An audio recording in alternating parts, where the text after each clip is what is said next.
Hey folks, Ellen Fraser here, host of the Booze Free Babes podcast. Welcome back. And today we're joined by Miss Megan Lund. Whoop whoop. I can't wait to talk to Megan today. Megan, our guest, she is the wild card who makes wellness anything but boring. And we need that, right? A mix of brains, boldness, and just the right amount of mischief. Love that too. Megan cuts through the fluff, tells it like it is. She's the friend who will drag you to the dance party at 10 a.m. It's the silent disco, right?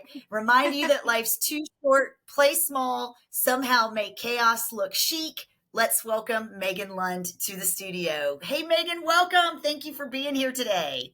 Oh my gosh, thank you so much for having me. And what an intro. So my name is Megan Lund. I own a personal wellness enterprise in Charleston, South Carolina, but I work globally and I focus on mindset, movement, and connection. So we treat the whole person, and my goal is to help people become the best versions of themselves. So whether you are a woo-woo girl and you want to, you want to do the Reiki route, and you want to do mindset manifestation, we can go that route. Or if you are if you're an alpha guy and you need science, the beautiful thing right now is science now has a soul. So I always say you can argue with me, but you can't argue with Harvard. And so I do one-on-one coaching, and then I do events. I do quarterly women's retreats, focusing on their 48 hours in and out, because if you're anything like me, I'm super ADHD, and I can't. A week or 5 days would be a little bit too long, but 48 hours is just the perfect amount. And then I do monthly offerings. I do monthly gatherings like sound baths, boxing classes. So we just kind of bop around the low country and try and connect people. Oh my gosh, I love that. All of that sounds so yummy. Let me know, or actually not let me know too. Let the audience know where we can find you and these events. If you'll go ahead and drop your Instagram and your website. Yeah, so you can find me at on all Instagram, TikTok, WildChildMagic. That is my personal Instagram, and then Wild Child Encounters is where is for the events, but we cross pollinate. And then meganlund.com is where you can find, I have a calendar up, so which I need to update, but that is where you'll be able to find the sound baths and just different different things that we're doing around the city. And if you have an idea for me, feel free to email me or get in my inbox, because I'm always open to different and new ideas. Oh my gosh, we've got to do a collaboration. This sounds like so much fun. Yes. Heck yeah. Okay, Yes. cool. Yeah. All right. So let's start with retreats. Like that's okay. First of all, it's Megan Lund Initiative, right? And so you have a beautiful umbrella that encapsulates so many different modalities, techniques, healing. I want to dive into it. Like it's all encompassing and also really exciting. And it sounds like a lot of fun. And we're all about intentional fun here at the Booze Free Babes Clubhouse. So let's get into it. One of the questions that I had asked you on your, excuse me, on the questionnaire before joining the podcast was how I know that you had mentioned that, yes, you are sober, and I wanted to hear how sobriety has affected your life. I would not be where I am today if I was still drugging and drinking, So this is the last place I thought I would ever be, to be honest. I was a rave promoter and I did bar invasions. And so the year was 2010. This was before there was really literature or information about spiritual awakenings. I thought I was losing my mind when my awakening had happened. I was sourcing a bar to do a bar invasion, had come home, and was doing some blow in the bathroom, and my partner came in and was like, "You got a problem." And he was giving me a Rudy speech. He was giving me this like pump up, you can do it. And behind him, a screen kind of popped up, and a movie of me was shown where I was going to go if I didn't get my shit together, part of my French. And I was like, oh my, I thought I was losing my mind. I went to MUSC, got tested for just about everything possible after that. I mean, I was raised Catholic, so a spiritual awakening or having something like that's not in the playbook. And so just as coincidentally life would happen, um, yes, that was my first awakening with, but I thought drugs were the problem there. Didn't think booze was the problem.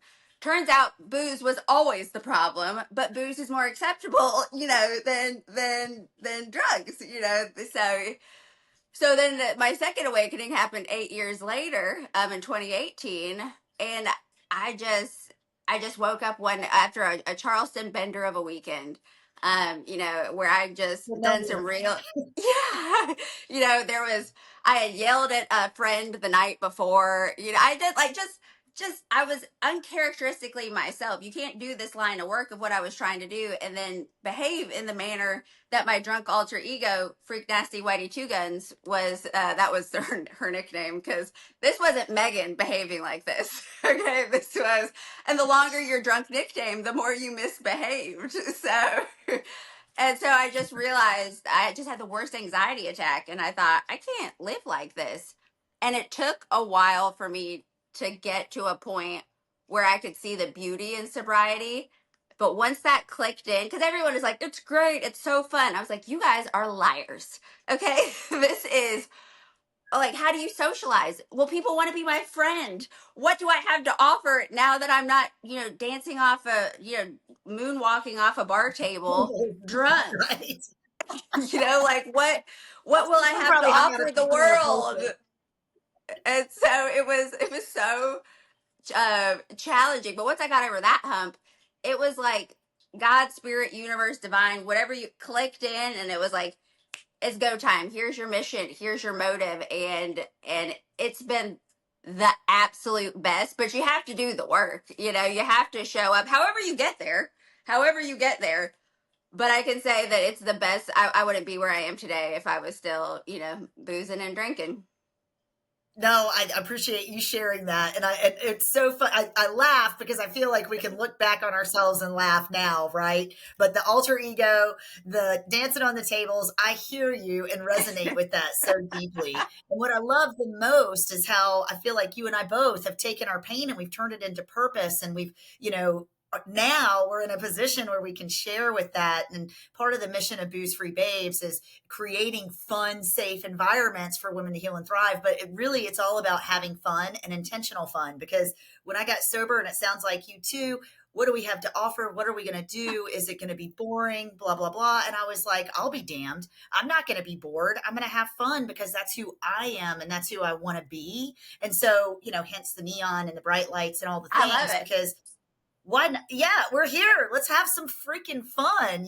We might as well. I mean, I've had fun my entire life. Why would I stop now, just because I removed alcohol from it? Exactly. And healing doesn't have to be it doesn't have to be stodgy. You don't have to be stuck.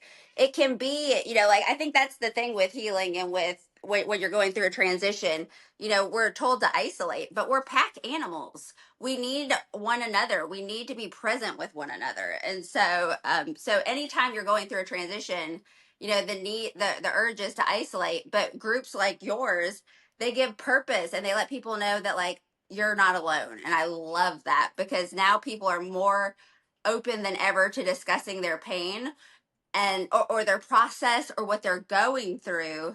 And it's never been like that before. So I Right. think that your mission as well is just absolutely phenomenal, incredible. Well, and it's having these types of conversations, right? Like, we love having those conversations with high achieving women that want to reframe their relationship with alcohol. And how can that look? Like, what does that look like? What happens next? And I think that, just for my own personal journey, I did go through this period of time in 2021 where I was sober curious, because I was like, what does this look like for me? I have no idea what this is going to look like for me, right? But I knew that I wanted to have fun, and I've always been a pretty fun person, and that was not going to change. And so, Mhm. of course, after I went through the dark night of the soul and then, reemerged from the depths of hell, then I was like, you know what? Let's try to have some fun and let's try to make it intentional. So, and that's where Booze Free Babes was born, was out of that, mentality of how can we have fun? And I've got a couple of other friends over here that are having a similar conversation or dialogue within their head, and they're wanting to reframe their relationship with alcohol. Well, why don't we all get together and go do something fun together? So Yeah. that's a great segue to, let's talk about some of your events and definitely your retreats, because I can do 48 hours. 48 hours Yes. is definitely the perfect amount of time for me. Yes, I just got back actually last weekend from one, and they're quarterly. You know, my when I was looking into the space of retreats, it was like everything was similar. It was the same. It was an hour, or not an hour. It was a week in Tulum, which is listen, great. I was, you know, but what about the new mamas, you know, who just need a break? What about people who can weekend warriors? So I wanted to make something affordable, you know, for people, something impactful. So I was like, you know, and then also, if I'm going to be in charge of it, what exactly am I capable of doing? I can be my best self for 48 hours, but on that 49th hour, I need a break. And Right. so, and Right. then looking at other people. So I started it. I just had my 17th retreat. I started it in May of 2021. And it's just so seasonally, so every 3 to 4 months. And it's just the collection of quirky, cool women. I mean, just of all different ages and variations. I have a strict no asshole policy. You know, so if I think, you know, like if you know, get out of here with that.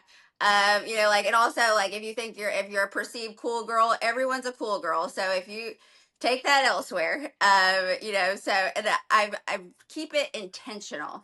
I want people like this is your. I so value people's time and energy and money. And so I want to make sure that what I'm providing is beneficial. So each one has a different theme.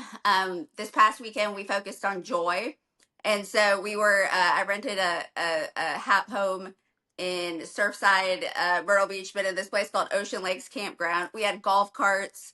One night Oh, I made everyone, I was like, dress up, you know, so we were in tutus. I had a friend who was dressed like a banana. I mean, so we are, you know, we go to the arcade, you know, and so we're having, you know, dance parties, but then also we're doing mindset sessions where I'm giving different tips and techniques about how to live your best life. What limited belief systems do we need to overcome? You know, processes. We have group circles.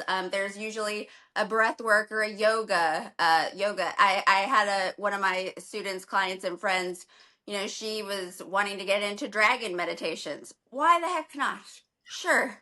I don't know that's anything something about unique, right? dragons, but if you want to tell this group of women about dragons, what is the best that could happen? And so it's just every few months, and I've been blessed.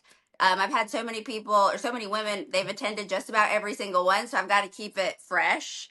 And 48 hours is just that perfect sweet spot, and everyone leaves friends. I mean, they're doing things out. They come in not knowing each other, which is very intimidating. I mean, to come into a spot, and so that's why everyone's welcoming. I mean, there's a woman getting married in a few months. She in the Bahamas. She's invited, you know, the people that she's bonded with, and so it's just creating this community because that people are lonely. They are we are more interconnected because of social media, but people are lonely. And they don't know how to make friends. You know, I kept hearing this in my practice. I don't know how to make friends. How do you make friends? I'm lonely. And so I was like, well, if I could get 40 people to a bar on a Monday night in Mount Pleasant, you know, in 2010, I can help you make some friends. Okay. So I was like, so then I just started doing things, and you know, it's like just throwing things at the wall and seeing what stuck, and it's just the coolest. I mean, I might provide the container for it, but it's the people who show up who are just like their stories and just their vulnerability and their openness, and it's a safe spot for people to be, and it's just the coolest. I'm so proud of it. I would be too. I mean, what are we lacking in when we are in active addiction? What are we lacking most, right? And that's community. Usually, like Mhm. we're lacking that sense of community or connectivity with other people. And it sounds like you're creating this beautiful container where women can come together in a safe, sober space and they can actually create that community amongst themselves and be there in moments of joy, be there in moments of vulnerability, be there and bear witness to their humanness and their authenticity. So, right on. That is so awesome. And I can't wait for my opportunity to participate in one Yeah, of these retreats. come on. So Love it. so tell us what inspired you to start Wild Child Magic and the Megan Lund initiative. Do you feel like it was that turning point in 2010 or 2019? And just share us a little bit about that. So I had, during my first spiritual awakening, I had a buddy, and I hadn't talked to her in forever. She had gone bebopping around Peru and had studied with all these shamans, and I just was inspired to call her. I've known her since we were kids, and she would tell us, she's just blowing my mind with what she's saying. I'd never even heard of this because this is before TikTok and before any of this was prevalent. And so at the end of the conversation, she was like, "Oh, and by the way, you're a healer." Bye, hangs up. And I'm like, what, so what What? does that mean? And I'm baffled by this, and start kind of Googling, but trying to figure out, everything is still kind of hush hush. And I was like, listen, a few months had gone by, and I was like, God, spirit, universe, divine, whoever, if I'm supposed to be a healer, like, I need some help. And I was bartending. It was at a little crappy dive bar in Mount Pleasant, just no purpose. It was a Tuesday, and this woman walks in, and it was the most boringest shift, okay, because it's a day shift, So boring shift. This woman walks in, and I was, get her a beer, and I was like, and it was a O'Doul's, and I was like, all right, that's interesting, like, so I said, A what's your day shift. story? Yeah, I was like, like, what's your deal? And she was like, oh, I'm an energy healer, and I was like, oh. Shut. And so I was able to study under her for a year. And then that got me into like massage school, because I was like, okay, because this woman had gotten, she had to do, I think 275 hours of seva, which was selfless acts for humanity. So so me being able to that's normally a $20,000 apprenticeship, which I did not have. Okay, like that was not in the wheelhouse of of what I was able to. So what a blessing for both of us. Then I was like, okay, well, what am I going to do with this knowledge? How do I get people to because being like, hey, I found the way, like telling them, they're looking at me like I'm, nuts. Because when you find this like path, you're so excited. Then, so I was like, okay, how I went to massage school, opened up a business, was a hands-on healer, and I was just kind of bebopping around. And then once I quit drinking, and it was about a year after that, I was like, I had started to get in shape, and I was like, there's a component to the movement aspect, mind, body, soul. Like, this is like, everything is separated. We need to incorporate this. And it was just at that point, your mind, your vessel is so clear. It was just like zingers to the heart. And so it was like become a personal trainer. So I got that. I was just a magnet for certifications, and just a sponge. I was like, I couldn't learn enough about all different things, and then applying them to my life, sharing them on my story, because I'm clearly a yapper. And then people started following me, because then I'd also be like, listen, I'm really struggling. I want to drink today. And then other people are like, oh my God, me too, but I'm still drinking. And so it was just a ball that took off. So then it was just like, in human design, if anyone's familiar with that, it's a modality. I'm a manifester. So when I get an inkling, I got to go with it, Yeah. so I just kept going, and it was like, okay, what's the best that could happen? It works. So if it doesn't work, I didn't fail. I just have to be redirected. And so that's how it just started. It was just once I got sober, so no booze, no drugs, that's when it's just like these heart zingers. And that's kind of where it was like, I have to move. I have got to create this, or it's going to leave me. This idea is going to go somewhere else. And I know I can make it magical. And that's how it started. Wow, there's something that you said that really stuck out to me, and it was wait a minute, don't let me lose it. There was something that you just said that stuck out to me, and it was about like the time frame when shoot, I just forgot it. Anyway, let's just keep moving forward, and I might have to edit this out. Alexa, edit that part out.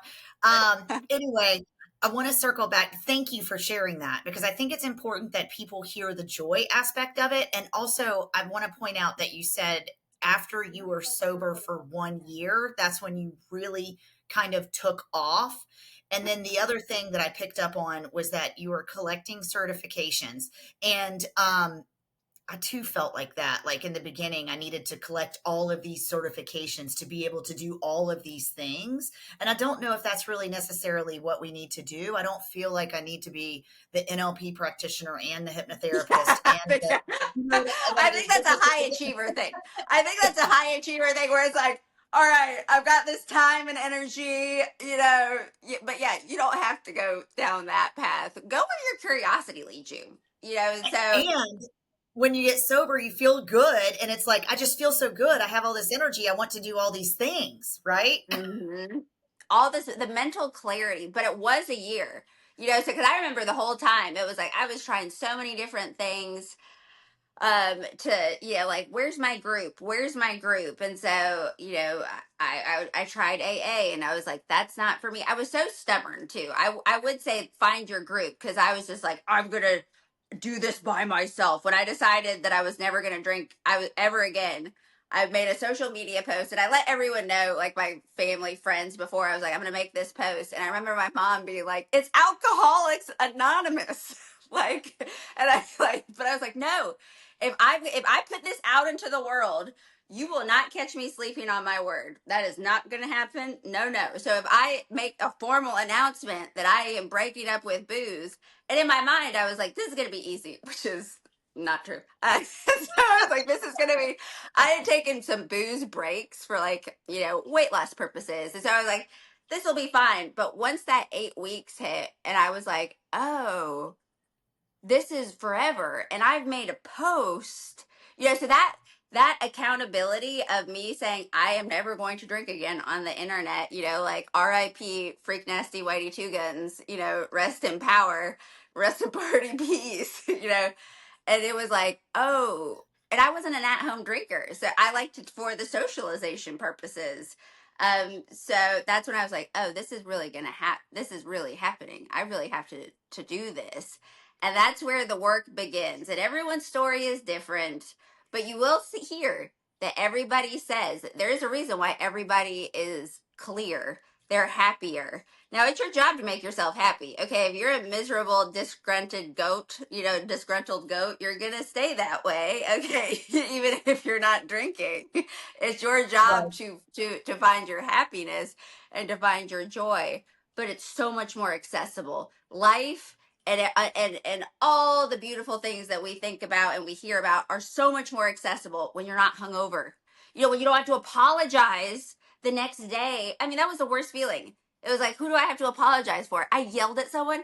I don't ever yell at anyone. I am a happy person. Like I like the fact that I would tell people about themselves, they didn't ask for that. I mean, or was it how hungover was I? How many, why, what, if when I rolled over and it would be like, do you want to know what you did? No, that I'm walking with the Lord this morning.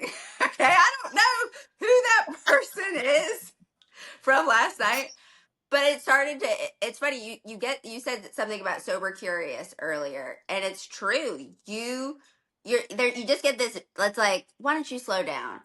And I remember negotiating with the universe kind of before, because it was like, let me just, maybe we can make a deal, but I'm an addict. I'm not having one Maybe piece of just pizza. weekends, maybe just, yeah. Yeah.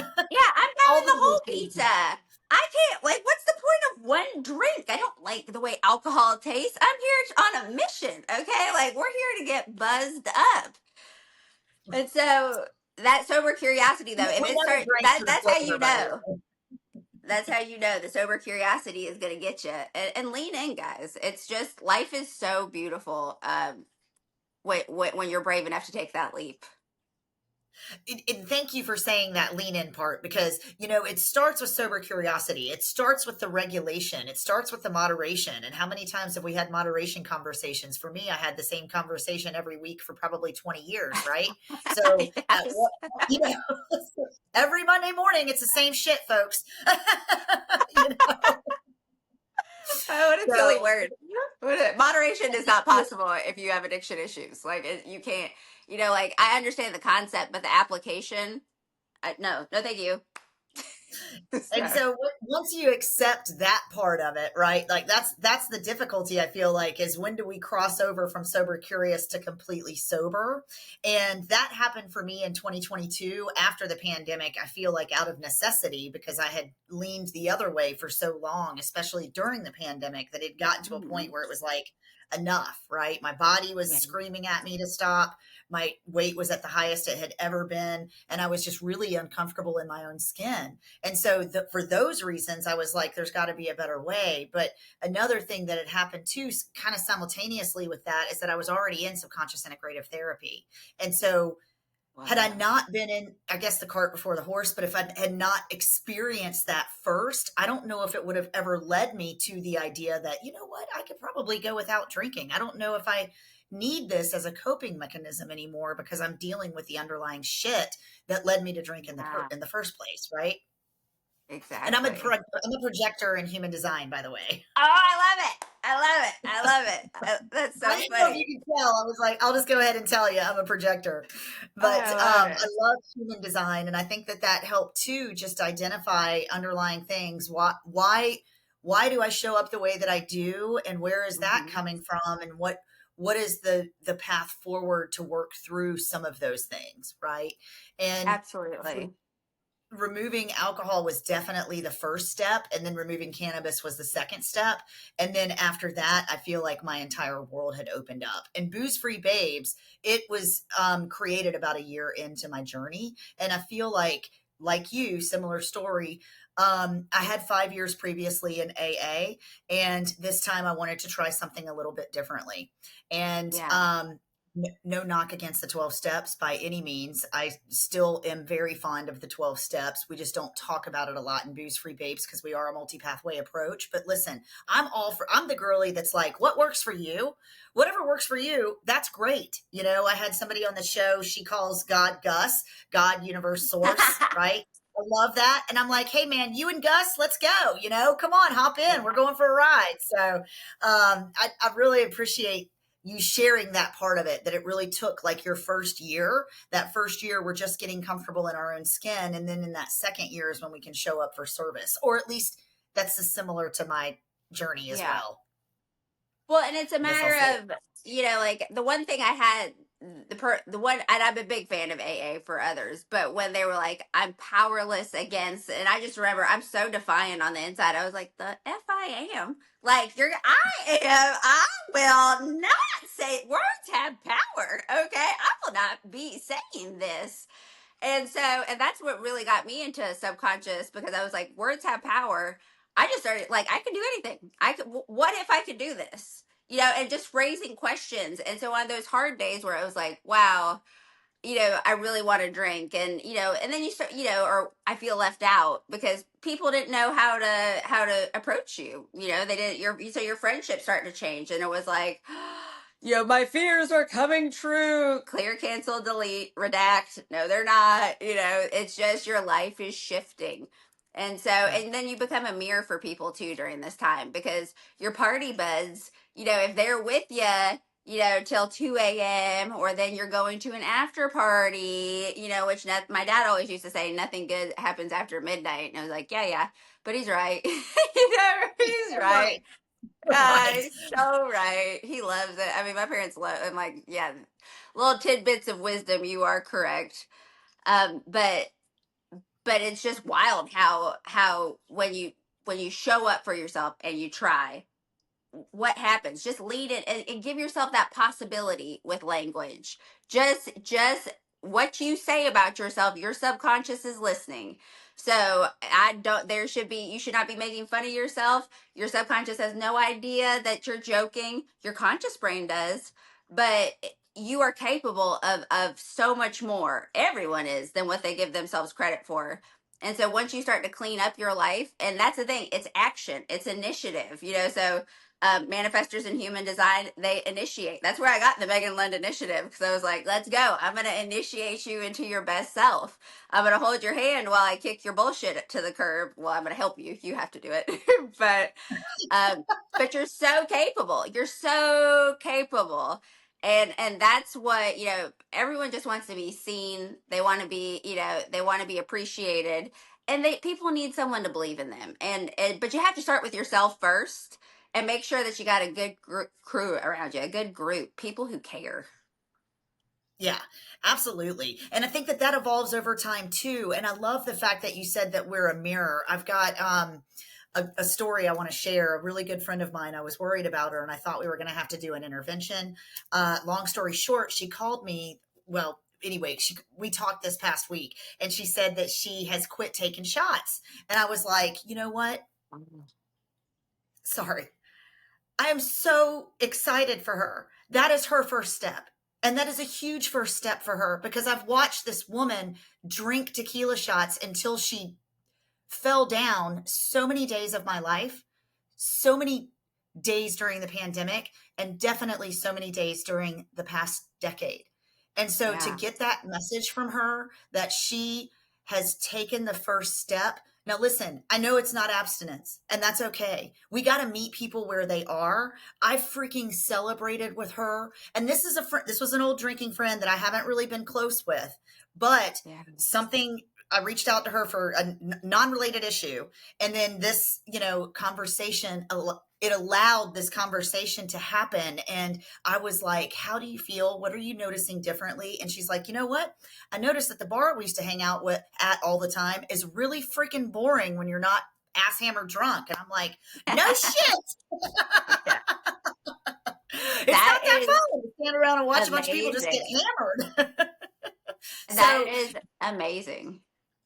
if for nothing else, I feel like this mission right here, and you probably feel very similarly, Megan, is that this mission is the most important thing or the most important gift that I could do if I could just be a beacon or a light or a mirror or hope or anything for anyone else to have them just question. I'm not asking you to stop drinking. I'm not asking you to do anything. I'm just asking you to Mhm. ask yourself, what's it for? Like, you know, is it really making you a better Yeah. person?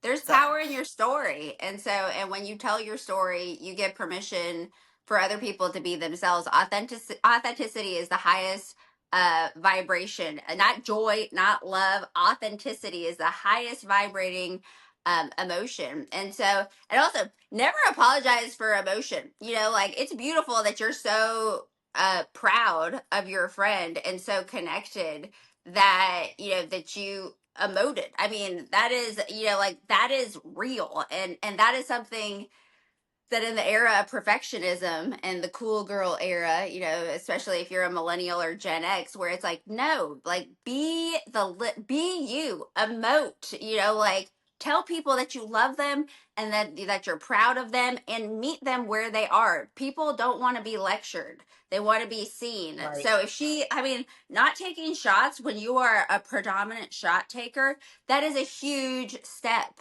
And so then to That is have the a huge first realization that step. the bar stinks now, I mean, amazing.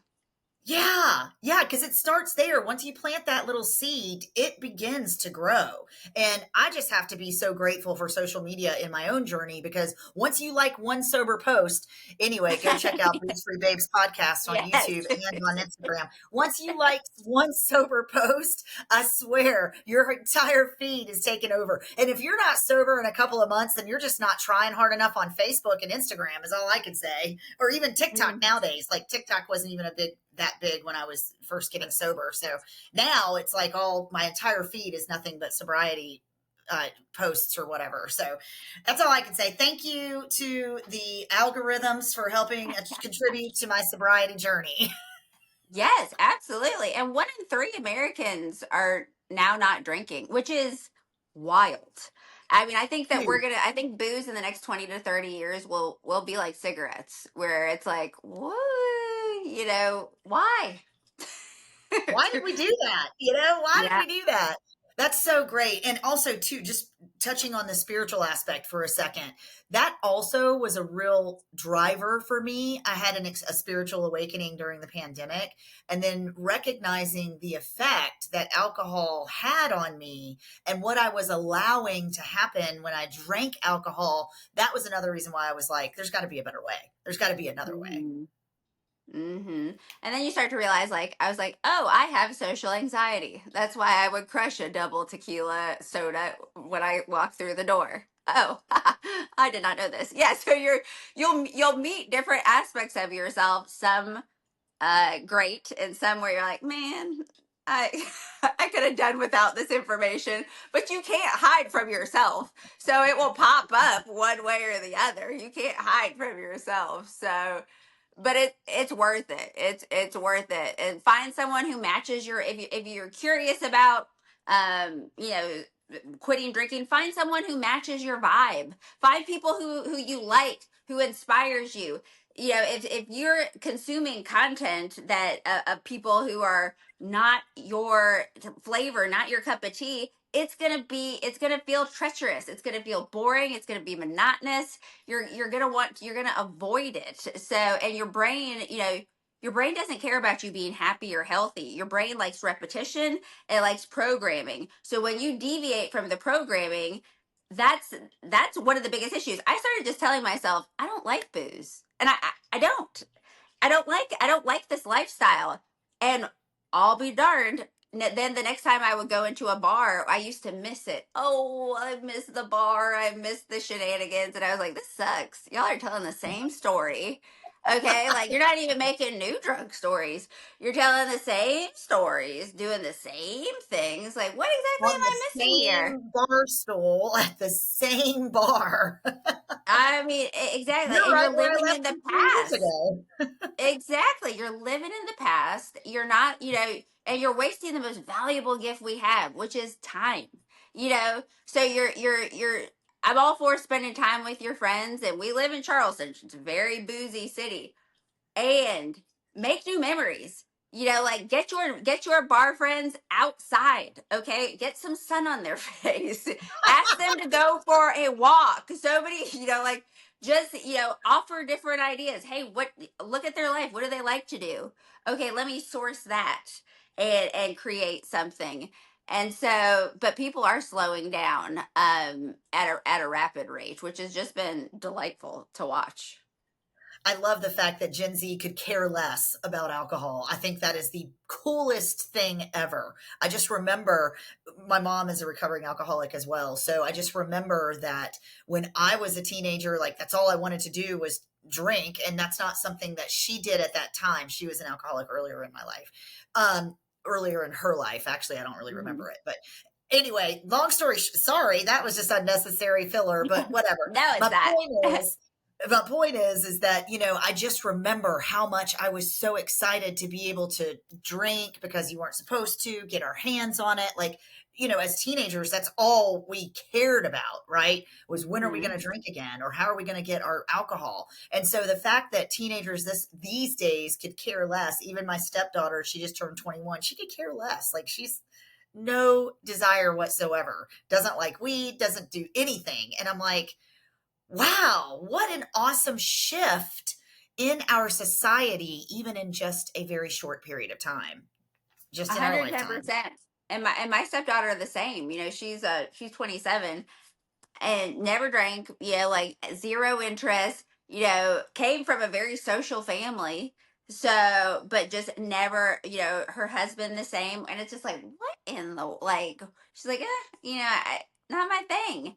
And I, I could not even relate, you know, as she was growing up, it was like, I was like, do you even like what I was doing when I was your age? You know, I was in a field, okay? Like, I was in a field hoping there were no cell phones, hoping for the best, okay? There wasn't water in sight, you know, like, There was definitely a like a bonfire too, way big, way too big. Yeah, very unsafe conditions, and with a lot of random people. Who knows who the hell they were? Exactly. And they're like, oh, I'd rather make this piece of art. And I'm like, my God, how did like, and it's a cultural shift, which I think is fantastic because it needed to happen. Yeah. Yeah, we are evolving as a culture, and it's a beautiful thing to witness. Megan, Hmm. tell us where we can learn about your upcoming events and what offers do you have currently that you can share with us? So my next retreat is going to be February 5th through 8th, and that is going to be right outside of Raleigh, North Carolina. And this is going to be the Sacred Sexuality Retreat. So super Oh, excited about this one because it's all about tapping into who you are. So we have some meditations on deck, some really cool ones. We have an intimacy educator coming in to talk about how to learn how to connect with yourself. Now, what everyone needs to know is I keep it fun. Okay, if I'm not having fun with something, we're not doing it. We have a saucy lady who does kind of a burlesque strip tease. She's going to be teaching, and so also with this, we're going to get your most favoriteest, most that dress you can never wear. You know that you have that outfit that you can never wear. So many things in our it's hot. closet. It's We're too hot. we're gonna have a mocktail hour, where you're able to, put on the makeup, the eyelashes, whatever you want to, and get dolled up. And so it's really about connecting to yourself because when you drop the booze, that's one thing that happens where you're like, oh, sex, it's not drunk anymore. Oh, Right. what am I doing? How what do I like? Like, and it's a taboo topic that a lot of people don't want to talk about. So that's going on February 5th through 8th. That is the next one. I do not off the top of my head know the sound bath and breathwork dates for December. So I will send those to you. I'm so sorry about that. But That's we're okay because kicking. we can find that. Where can we find that though? Is it on your Oh, you're website? right. You're right. Yeah. MeganLund.com. And then also WildChildMagic and Instagram and WildChild Encounters on Instagram. So that's where you can find all my, like what I'm doing, my events. So got some breath work coming up for the holidays because we're gonna need it. I We don't need it. do a relaxing style of breath work. This breath work is meant for you to feel something. So if you've tried it before and you've been like, not my jam, this will be your jam because it's a little aggressive. The breath work itself, and then I'm like literally running around the room yelling that like you're worthy of your own love. So so it's that if you've been, I love when guys come because they're definitely gonna cry.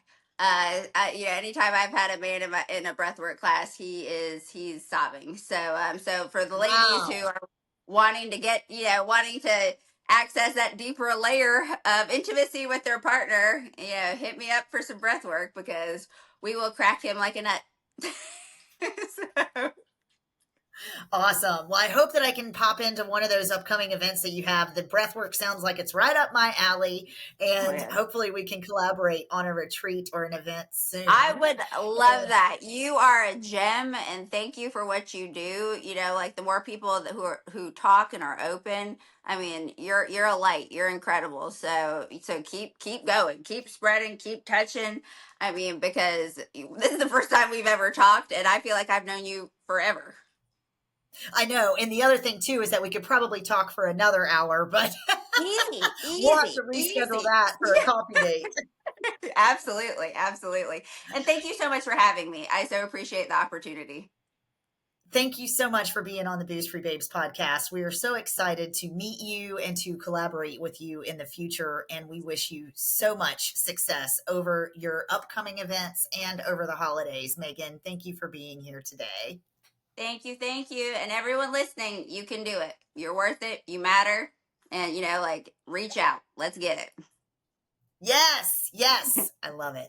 All right, Megan, have a great afternoon. Thank you so much. And we'll see you soon. Bye, Thank you. guys.